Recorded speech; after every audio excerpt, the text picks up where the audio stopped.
tumeongea. Thank you. Asante sana Deputy Speaker. Nafikiri karibu mmalize hapa nao. Lakini hakuna shida. Basi ningependa niite Susan. Mjumbe ya Makueni, sio?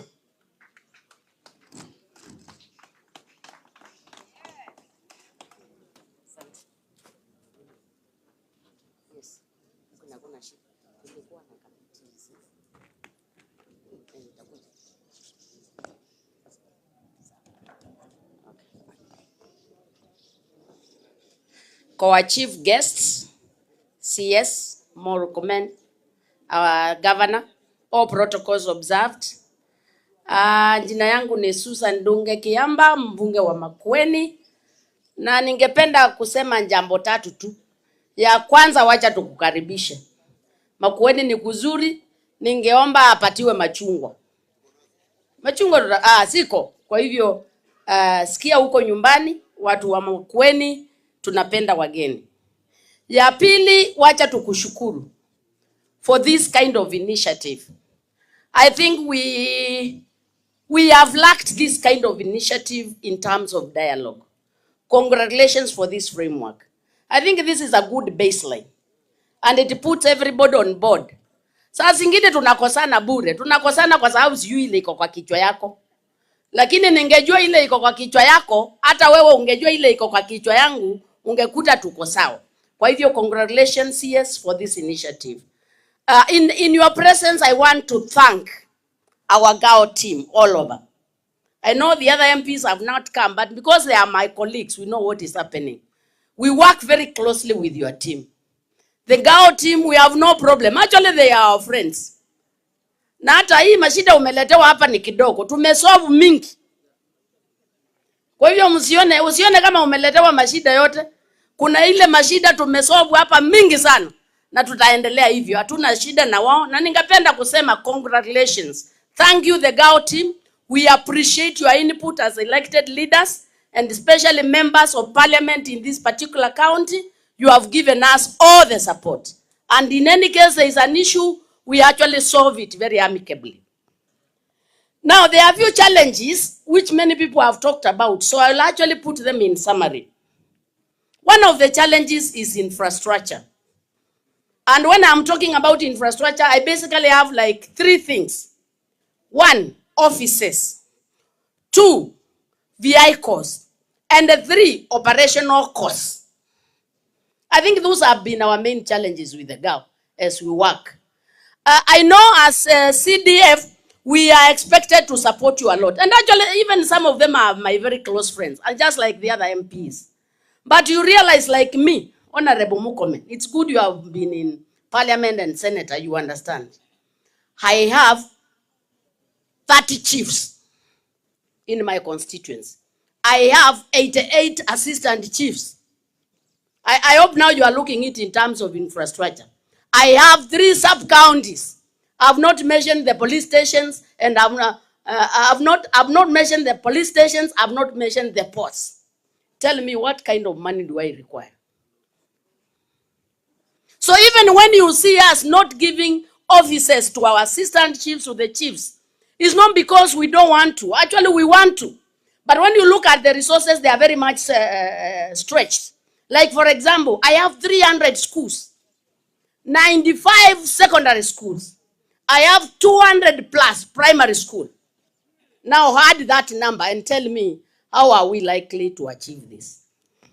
So basically, I'm very happy with your new initiative where you are talking about at least a bit of cost sharing.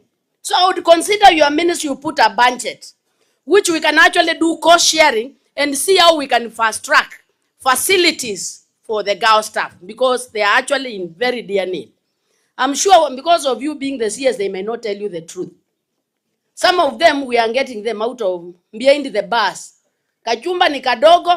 We prioritize them, but still looking at the numbers, I think it will take almost a century to do it with the CDF kit. So I think a new strategy needs to be explored. Issue of transport. Aki. Kwi wasemba nyekingi utena angali. To tell somebody to run after a thief without a car, I think is the best miracle that can happen. I'm asking you, can we have at least in every sub-count a working vehicle? Because some of the vehicles, they are just vehicles by name. But actually, when you look at them, they are nothing. They are just, I don't know what to say. But I mean, let me talk because on their some of them are actually outdated. There shouldn't be a time frame when a motorbike can be used. How can you want somebody to use a motorbike for 20 years? When motorbikes are Kenyans, there must be a framework. Ukinunuliwa motorbike, and I'm sure we are people who are experienced in this field, who can tell for how far can a motorbike survive profitably. Some of them are actually wasting their money in the motorbikes. I'm now on transport. So on both the motorbike and the vehicles, iko na shida sana. Operational costs. Yaani unajua uko na kiti kubwa na una pesa ya kuendesha ofisi. I don't know what I'm saying, but I'm sure you get it. So you see almost all those people in those cadres, and we interact with them. We help where we can, but we also have hands tied. I would request if we could have some operational costs. And the one thing that has been born in the flesh, now that you are here, is national ceremonies. Imefika mahali tunaanza kuchanga mchele, tunachanga mbuzi, tunachanga Coca-Cola.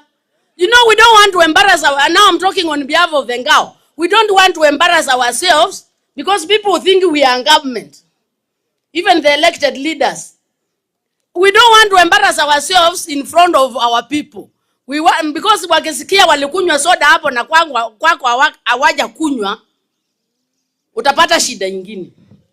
So I'm saying, at least if we have national ceremonies, can we have some provisional budget where we get some, at least some incentive to make Kenyans also feel they are in Kenya? We can't have big ceremonies happening in Nairobi and watu wanakula kuku huku na tukifika hapa hatuwezi kukula chochote hata maji. I think that is not in order. I want to go to the last point. Kuna issue imekuja hapa ya affordable housing. Hii iko hapa. I know it's not in your docket. But I'm requesting you, we actually, I realized that we are missing some management framework. Who is actually following the quality of houses we are getting in affordable housing? It will be good before you go, you give us some 10 minutes, we go and take you there. I'm not an engineer, so I cannot comment much, but niko na common sense. Ngamana why you cannot have Y2, Y12. Niko na some bit of common sense. You cannot have Y12 in a building you want 12 stories. I have some evidence. So I think we need to have a framework because this is our money. Actually, even affordable housing is not even government money. It's Kenyans' money. It's more than government money because it's for individuals. And that money needs to be protected because that Kenyans need value for their money. So I think, I don't know who you will tell, but that needs to be taken care of. Who actually supervises this? Is it the ministry? Is it the local leaders? Is it the county? Also, the monitoring framework is not clear. It needs to be clear so that we know who is answerable. Otherwise, it will be a big challenge. Another problem that has not been mentioned here, somebody has mentioned it, wizi wa mifugo. We are having a very rampant stealing of cows, especially in Mbitine, Kadhonsweni. The others are whatever. I've not heard the police talk about it, and I was wondering why. We are having quite a number of cases, and actually, strange enough, even here Muvau, and the cows are disappearing and never to be found. I think I've heard over 5 cases where over 5 cows have disappeared and never to be seen. So I think the police, you need to give us a solution. I don't know what, because naku ngombe ko ilevete. Kwani ngombe ne matchbox. Ngombe inatembea all the way and we never get them. I think that one we are not very happy. The last one, I think we are very happy. We were given quite a bit of administrative centers in both locations and assistant sub-locations. Here we did not get a sub-county. I think sometimes it takes so long and there's a lot of pressure from those people. Can we have a framework? Once the government gazettes an administrative unit, how long does it take to operationalize? Because wananchi wanatuwekea pressure sana. Sisi tuko hii location na location haina watu. And I start a lot of stories. So can we have a framework where we know it's after how long do we have that unit being operational? Police sports. For me, I have 2 gazetted police sports. I have one in Kitize and in Mbuvo. But there are no workers. And it has been like that for quite some time. So thank God you have come. I think last time we went with the governor and all the MPs, we brought a very comprehensive report with all those things. So we hope that report is there and it would actually be acted upon. I said lastly many times. So let me now say lastly for the last time. I have had the issue of the payment of incentive for the village elders. For sure what the CS said is very true. That process has been going on. Even when we went to parliament, we found it with other people. Good enough, now it has passed the issue of parliament. And I think the ministry is in the process of operationalizing it. And I was very happy when you said, wacha watu wasianze kusema ndio watapata kazi. Wale watakuwa hapo, hata wakiwa wazee kiasi gani ndio tutaanza fast pace of payment. Because you huwezi tokelezea tu useme wewe you are young. Where were you when people were serving? You will stay with your youngness until the first phase of the lot be cleared after benefiting, because they have served without money for so long. So I think I lacked that. And I think I'm done. This is a professional forum. We'll come for politics. I've had some few people here come with very, very small politics. Hizo ziko na wakati wake. Tutakuja tuchape politics because there is a day for everything. Today was to check on our administration and see how we can work better for the benefit of this country. Thank you and may God bless you. Oh, may I take this singular honor to welcome our only Senator, Makueni, Daniel Kidonga Maanzo. Thank you. Asante sana waziri na karibu Makueni.